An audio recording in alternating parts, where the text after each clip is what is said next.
常靈驗，所以信眾無論係求甚至係驅鬼等等，都會向呢。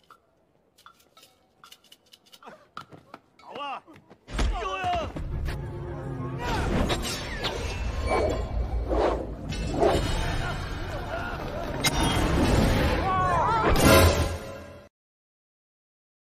！Film dimulai dengan diperlihatkannya seorang gadis cantik yang akan diperkenalkan kepada pemuda kaya oleh ayahnya. Gadis itu bernama Yusing. Setelahnya diperlihatkan dua orang pemuda yang sedang duduk menunggu Yusing keluar menemui mereka. Pemuda itu bernama Mei Yungsam dan Mr. Lam. Di sana mereka juga merasa enggan untuk diperkenalkan dengan Yusing karena mereka berpikir Yusing tidak begitu menarik. Mereka pun hendak berpamitan sebelum Yusing keluar menemui mereka. Tapi di saat mereka beranjak dari sana, tiba-tiba Yusing keluar. Mereka pun kagum dengan kecantikan Yusing. Akhirnya mereka duduk kembali dan malah berebut mendapatkan Yusing. Di sana Yungsam menunjukkan kemampuannya melukis. Ia pun melukis Yusing dengan begitu cantiknya. Akhirnya Yusing pun luluh dan memilih Yungsam untuk menjadi suaminya. Sementara Mr. Lam yang merasa kecewa berusaha menutupi perasaannya dan mengucapkan selamat, lalu pergi dari sana.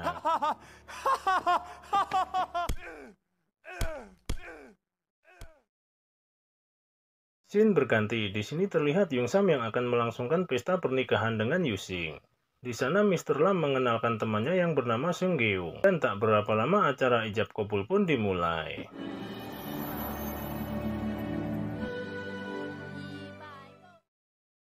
Di malam harinya terlihat Yungsam yang sudah tidak sabar ingin segera mengencrot Yusing. Ia pun langsung melucuti pakaian Yusing dan mengencrotnya. Namun Yungsam tak bertahan lama, dan Yusing pun merasa kecewa. Di sana Yungsam mengatakan karena belum terbiasa. Setelah terbiasa ia pasti bisa memuaskan Yusing. Hari-hari mereka pun terlihat sangat bahagia. Namun di atas ranjang Yusing masih belum bisa mendapatkan kebahagiaan. Scene berpindah. Di sini terlihat Mr. Lam yang mengajak Yungsam ke sebuah tempat.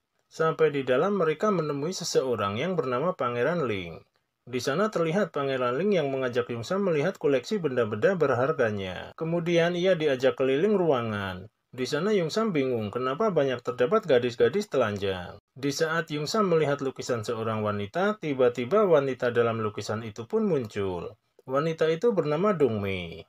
Yungsam pun tambah kaget melihatnya. Kemudian Dongmei duduk di samping Pangeran Ling. Di saat yang sama seorang pelayan menjatuhkan minuman. Dongmei pun langsung menghajar pelayan itu hingga berdarah-darah. Namun Pangeran Ling menghentikannya dan langsung menembak pelayan itu.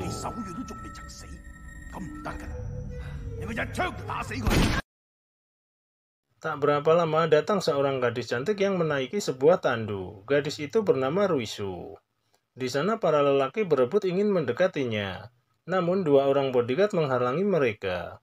Di sana Yungsam terpana melihat kecantikan Ruisu. Pangeran Ling pun mengizinkan Yungsam untuk mengencrot Ruisu. Dengan syarat ia harus mengabdi kepadanya selama 10 tahun. Yungsam pun menyanggupinya dan ia segera mengencrot Ruisu.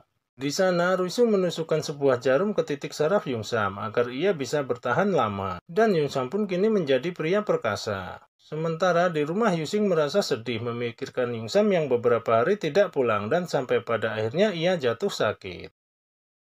Setelahnya terlihat Yungsam yang pulang ke rumah. Di sana ayah Yusing marah besar dan meminta Yungsam menandatangani surat cerai. Awalnya Yungsam menolak, namun ayah Yusiang memaksanya. Akhirnya ia pun menerimanya dan Yungsam pun pergi dari rumah. Di sana Yusing terlihat sangat sedih melihat Yungsam pergi dari sana.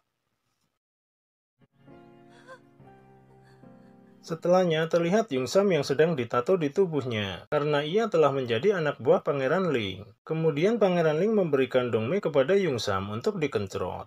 Namun di sana Dongmei malah merasa ngantuk dan terlihat tidak menikmati, karena terong Yungsam terlalu kecil.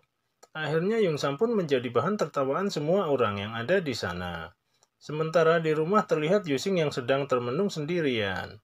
Di sana ia teringat masa indahnya bersama Yungsam. Ia pun merasa sange. Akhirnya ia mengobok-obok serabi lembitnya dengan tangannya sendiri sampai ia merasa puas.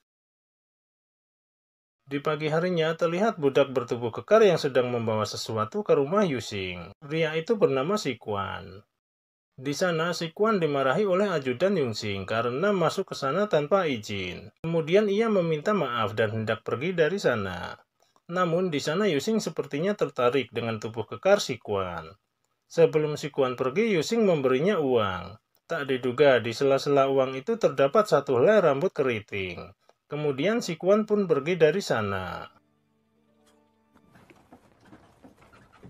Scene berpindah. Di kediaman Pangeran Ling terlihat Yungsam dan beberapa orang lainnya yang sedang berkumpul. Di sana ternyata mereka hendak menyaksikan kemampuan orang tertua di dunia menggunakan terongnya. Di sana terlihat seorang gadis cantik yang menggoda Yungsam. Tanpa malu-malu Yungsam langsung merayunya. Namun semua orang di sana mentertawakannya. Tak diduga ternyata dialah orang tertua di dunia yang bernama Bahru. Yungsam pun merasa mual mau muntah karena dia telah menjilati terongnya yang dikira aksesoris pakaiannya. Di sana ia menunjukkan kehebatan terongnya sampai semua orang terperangah melihatnya, dan kemudian ia pergi dari sana. Namun tak diduga ternyata Yungsam mengikutinya.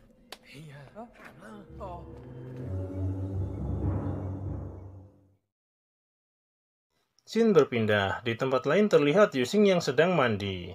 Tiba-tiba dari belakang Si Quan muncul dan memperkosa Yunxing. Awalnya Yunxing berontak, tapi lama-kelamaan Yunxing menikmatinya karena ia sudah lama tidak menikmati itu. Di tempat lain terlihat Yungsam yang sampai di kediaman Bahru. Di sana ia melihat banyak orang tua yang sedang bermain bola. Ternyata mereka semua masih anak-anak. Namun karena Bahru telah menyerap energi mereka, anak-anak itu menjadi tua dan Bahru pun kembali muda. Di sana Yungsam memohon untuk jadi muridnya agar ia bisa sehebat Bahru di ranjang. Bahru pun menerimanya dengan syarat ajudannya akan jadi tumbalnya. Yungsam pun mengiyakannya. Setelahnya terlihat Bahru yang memeriksa terong Yungsam. Ternyata terong Yungsam begitu kecil. Akhirnya ia disuruh pergi ke dukun kenalannya untuk membesarkan terongnya. Di sana dukun itu menyarankan untuk mengganti terongnya dengan terong kuda. Yungsam pun menyetujuinya dan operasi pun segera dimulai. Namun sial, ketika dukun itu hendak membawa terong kuda, ia terjatuh dan terong kuda pun terlempar. Kemudian terlindas kursi roda dan rusak. Akhirnya dukun itu mencari terong penggantinya, yakni terong keledai. Dan operasi pun berjalan sukses. Sementara di tempat lain terlihat Yunxing yang dilempar ke sungai karena dia ketahuan telah berzina. Beruntung Si Quan muncul di sana dan menyelamatkan Yunxing. Setelahnya Sung Geung datang. Di sana ia memberikan upah kepada Si Quan karena telah menyelamatkan Yunxing. Sementara Yungsam yang telah mempunyai terong super besar kembali ke kediaman Pangeran Ling. Di sana Ruisu terkejut melihat terong Yungsam yang begitu besar. Yungsam pun langsung mengentrot Ruisu. Tak berapa lama Dongmei muncul. Yungsam pun langsung mengentrot mereka berdua hingga berteriak kesakitan. Kemudian semua wanita meminta jatah kepada Yungsam dan pada akhirnya mereka semua terkapar tak berdaya.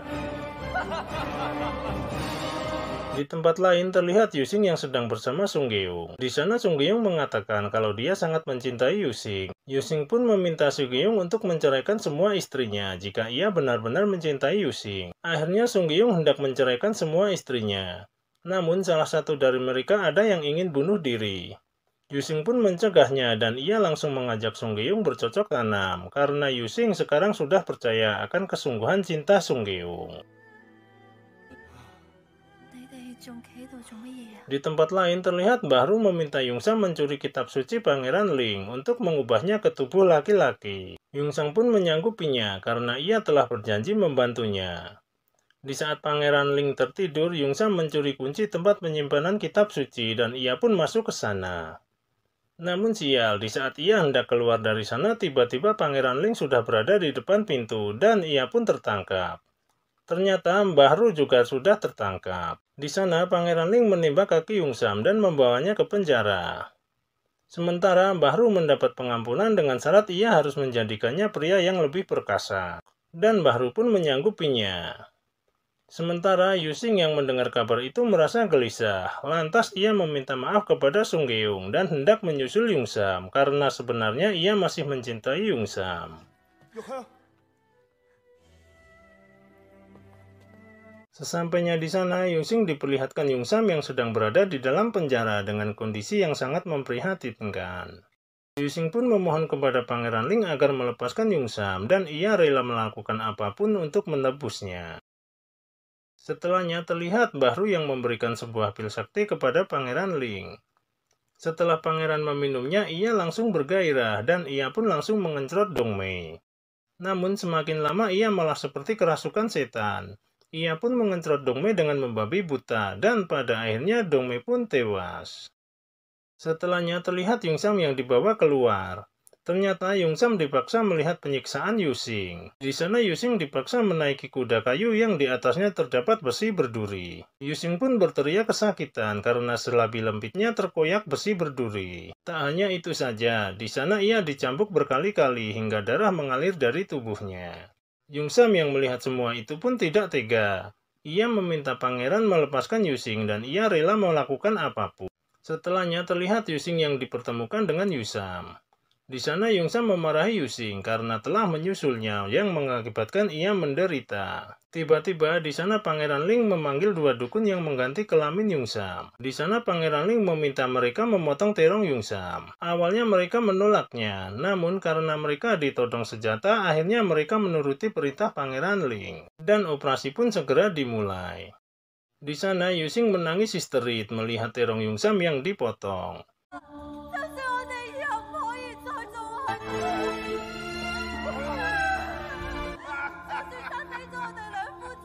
Sementara di tempat lain terlihat Sung Gyeong meminta para tentara untuk menyelamatkan mereka berdua. Para tentara pun segera menyerbu kediaman Pangeran Ling. Sedangkan Mr. Lam yang berada di sana segera keluar dan mencoba menyelamatkan seorang biksu atas permintaan Yungsam. Biksu itu akan dibunuh oleh Ruisu atas perintah Pangeran Ling karena ia telah membuatnya sakit hati. Sementara di kediaman Pangeran Ling terlihat salah satu dukun itu ingin membunuh Pangeran Ling karena ia geram akan kekejamannya.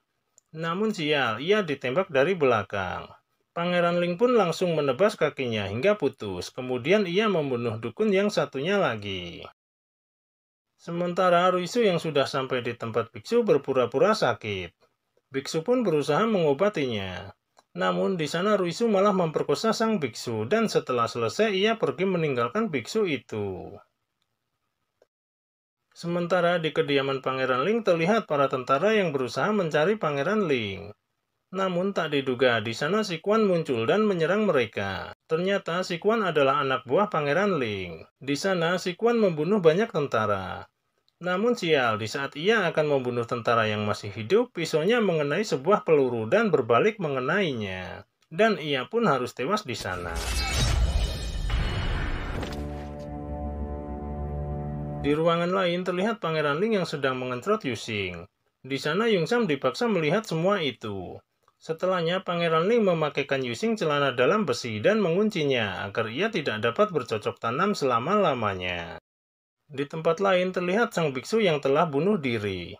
Mr. Lam pun gagal menyelamatkan biksu. Akhirnya para murid mengejar Ruisu dan Bahru. Karena panik, akhirnya Ruisu pun terjatuh dan mati. Sementara Bahru yang telah diracun oleh Pangeran Ling tiba-tiba tubuhnya meledak. Di tempat lain terlihat Pangeran Ling yang berniat menyiksa Yusing. Namun tiba-tiba Sung Gyeong muncul dan menembaknya. Tapi di sana Pangeran Ling tidak mati. Di saat Pangeran Ling ingin menyerang Sung Gyeong, ia terpeleset dan jatuh. Ia pun harus mati karena lehernya tertancap besi berduri.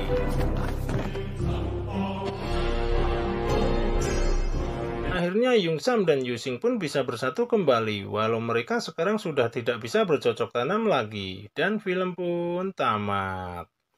Ending yang sangat apa bos? Sangat tragis. Itulah sedikit ringkasan alur cerita film yang berjudul 3D Second Sense yang dirilis tahun 2011. Walaupun film ini film dewasa, namun alur ceritanya masih bisa dinikmati karena jalan ceritanya yang menarik. Terima kasih sudah nonton channel ini, semoga bisa menghibur dan ada pelajaran yang bisa dipetik dari film ini. Ambil positifnya, buang negatifnya. Sampai ketemu lagi dengan saya di alur cerita film berikutnya.